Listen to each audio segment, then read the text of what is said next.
Some people can walk through chaos and stay calm, not because life is easier for them, but because their mind is trained for impact.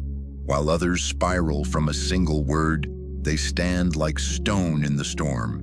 No panic, no chasing validation, just presence, just clarity. This isn't talent, it's training, and you can build it too. Stoicism isn't about pretending to be emotionless.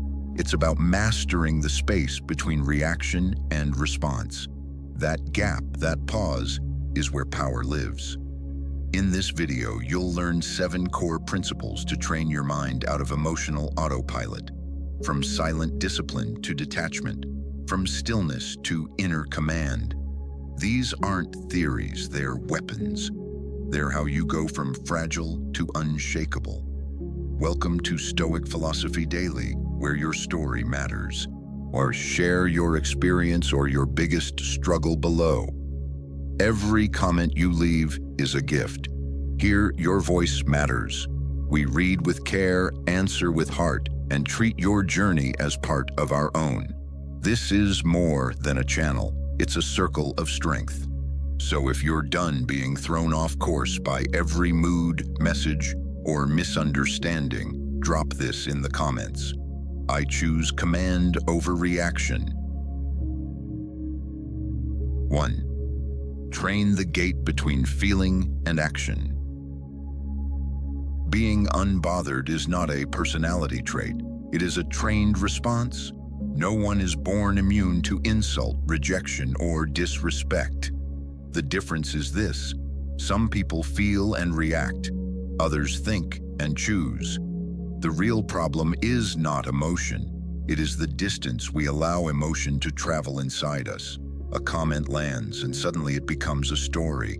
A silence becomes rejection. A glance becomes humiliation. But none of these events carries pain on its own. Pain begins when we assign meaning without awareness. So the question is not, why did they do that? The question is, why did I let it go that far? Emotional discipline begins where control returns to you. You stop trying to make the world softer. You make your mind stronger. You build a gate between stimulus and response. Not to suppress feelings, but to examine them before they turn into behavior. Hurt is real. Instant reaction is optional. And every repeated reaction becomes either a habit that frees you or a chain that binds you. Most people believe anger proves strength. It demonstrates the opposite. It proves someone else can reach inside your mind and move you. Each time you lose control, you hand over authority. But the person who has mastered themselves does not need to win every argument, correct every misunderstanding, or answer every insult. They have become selective with their energy. And selectivity is power. You've seen it before. In a heated meeting, one person is unfairly challenged. Voices rise, people interrupt. Energy turns sharp. Most jump in to defend, to correct, to win the moment. But sometimes one person does something different. They stay with their work. They keep their tone steady. They don't rush to explain themselves to people who aren't really listening. Later, someone asks why they didn't push back. The answer is simple.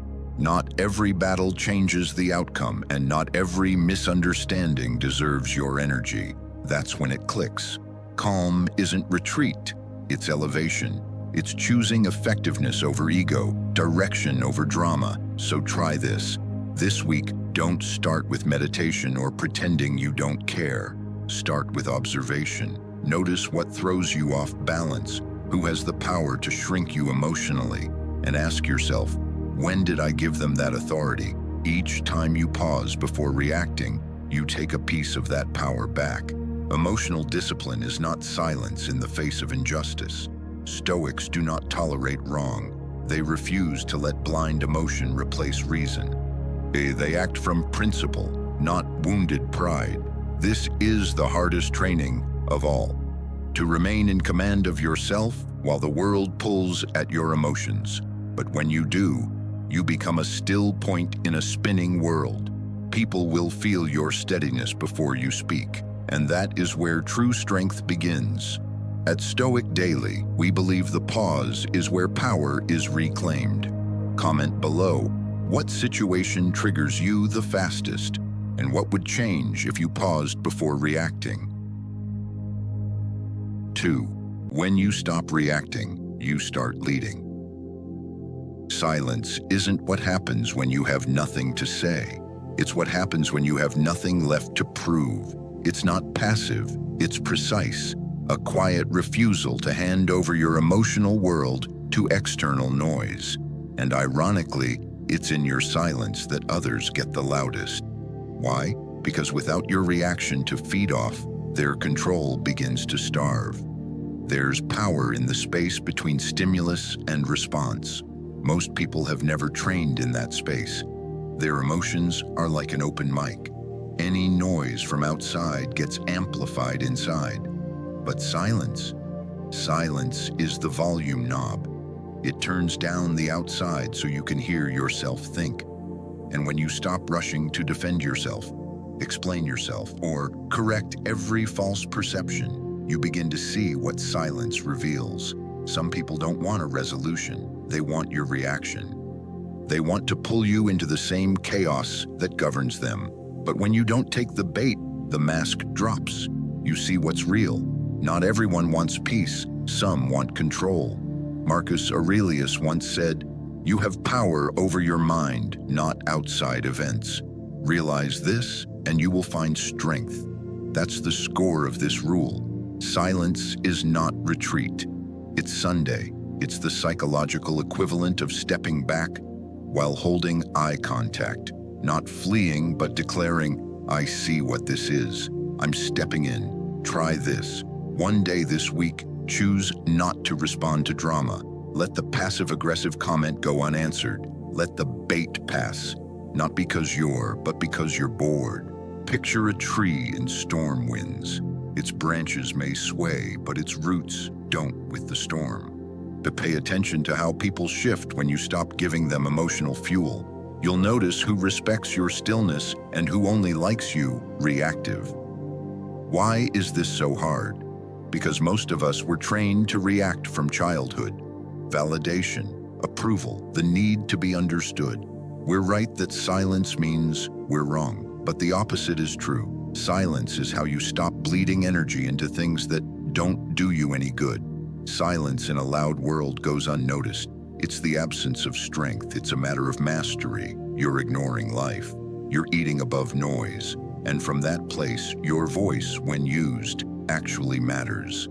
At Stoic Daily, we believe silence is not absence. It's intention. Drop a comment. I choose stillness over reaction. And share. When was the last time silence protected your peace? 3. Free yourself from old wounds. The comment didn't hurt. The memory it hit did. That silence wasn't painful. The story it reminded you of was. Most of our reactions have very little to do with the present moment. They are echoes, and we become prisoners of them when we stop questioning where they come from. Healing isn't always a tearful epiphany. Often it's boring, slow, uncomfortable. It's sitting still long enough to notice a reaction rise, and instead of firing back, asking, why now? Why this?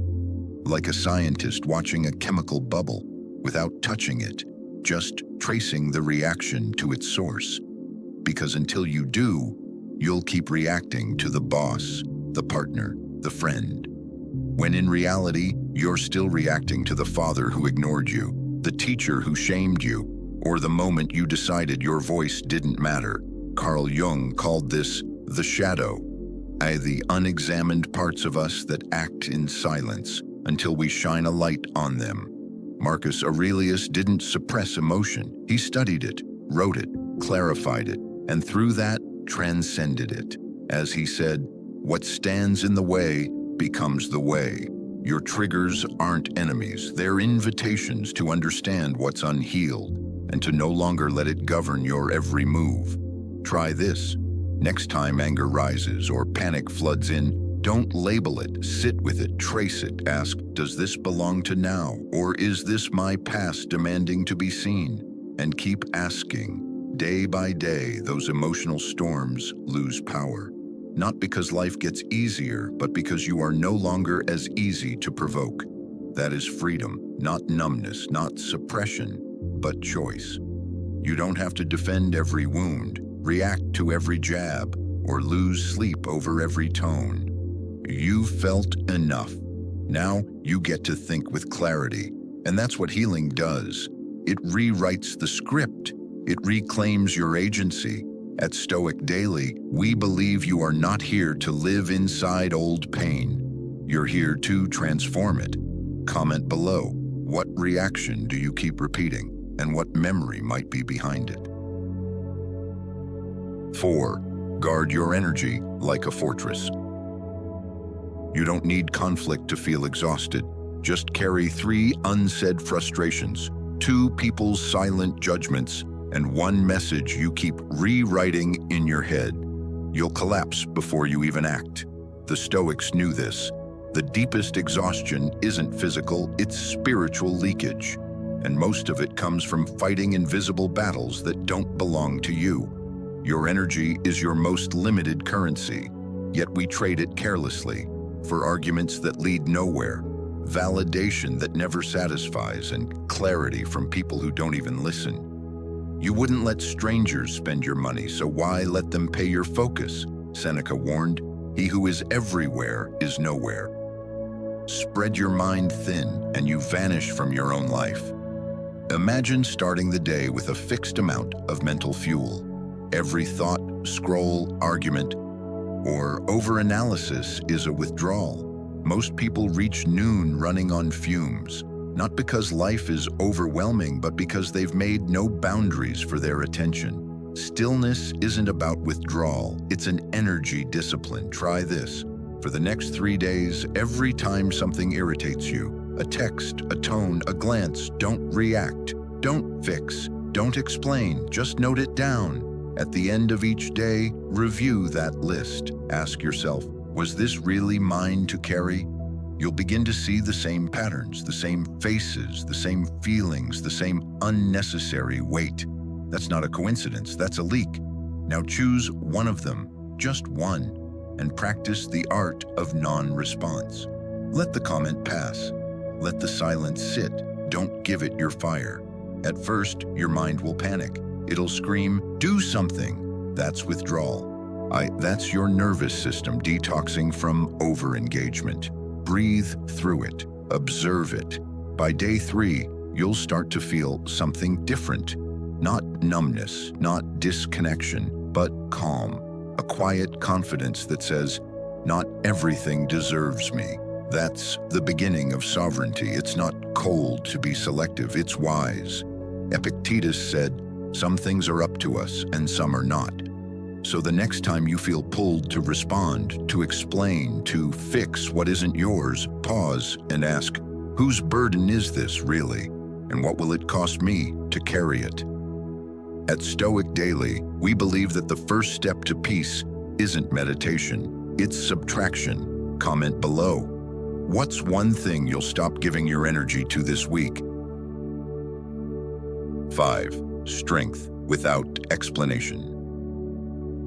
The need to be understood feels noble, but often it's fear wearing a polite mask. Fear that if others don't see us correctly, we lose value. Fear that silence means invisibility. But real strength begins the moment you stop negotiating your worth through other people's perception. This isn't indifference, it's discipline. The world isn't always against you, it's just absorbed in itself. Everyone listens through their own history, pain, and bias. You speak truth, but they hear through the echo of their own wounds. And when you keep trying to correct every misunderstanding, you don't gain clarity, you lose peace. Stoicism draws a hard line. What's yours to carry and what isn't? Your integrity, your actions, your choices, those are yours. Someone else's interpretation of you is not. When you try to control both, your energy fractures.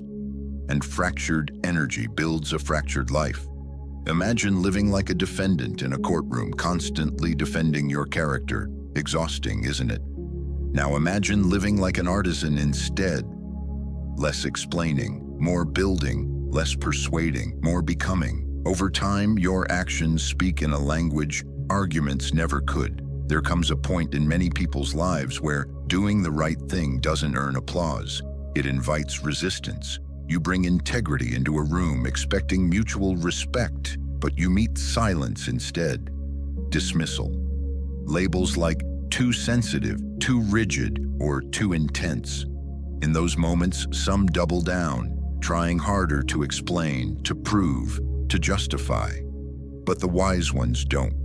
They stop chasing agreement and start choosing alignment. Quietly, they adjust course. They leave the room. They rebuild, but not for validation, for peace. And though the world may not cheer, they sleep easier because they've stopped trading their truth for translation. Ask yourself, are you explaining to create clarity or explaining to escape discomfort? If rest is called laziness, rest anyway. If boundaries are called selfishness, hold them anyway. Your life isn't lived inside other people's interpretations. It's lived inside your decisions. This is where the pause becomes power. When misjudged, don't rush to defend.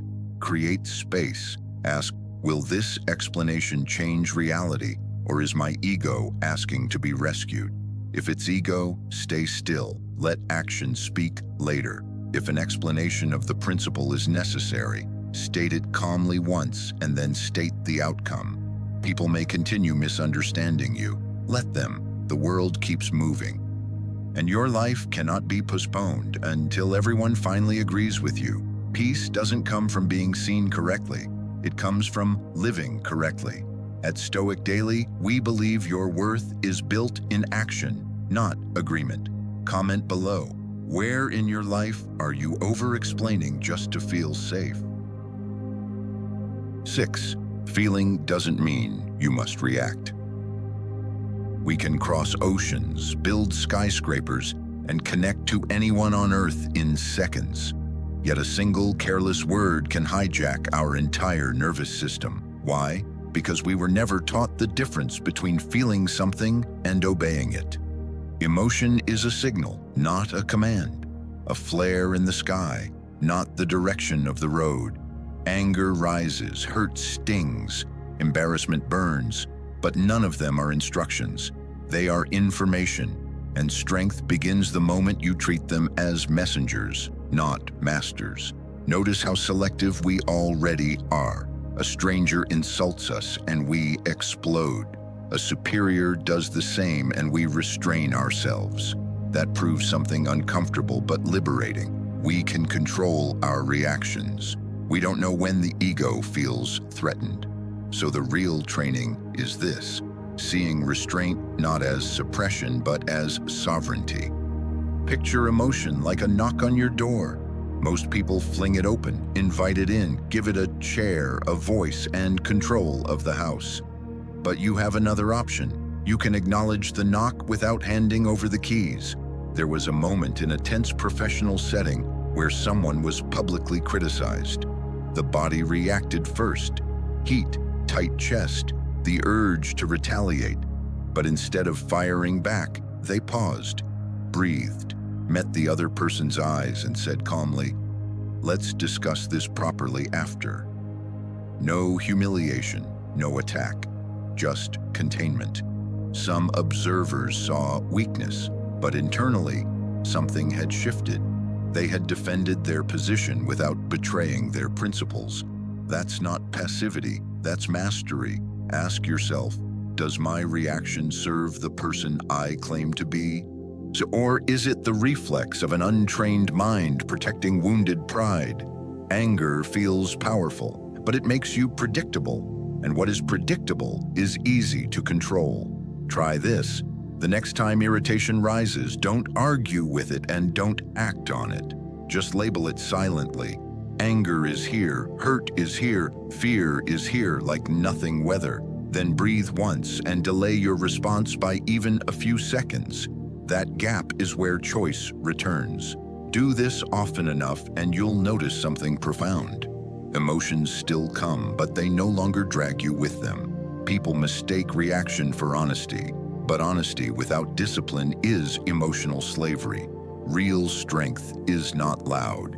It's the ability to stay internally steady when the world tries to pull you out of yourself. That stillness isn't escape. It's the highest form of action, a refusal to let external chaos govern your inner state. At Stoic Daily, we believe freedom begins when emotions inform you rather than command you. Comment below. Which emotion pulls you into reaction the fastest? 7. Value lives in action. If you still need applause to keep going, your foundation is not built yet, not because you lack talent, but because your worth is still on loan from the outside world. And anything borrowed can be taken away. Stoicism doesn't teach detachment from life. It teaches detachment from validation. Your value is not something you get from others.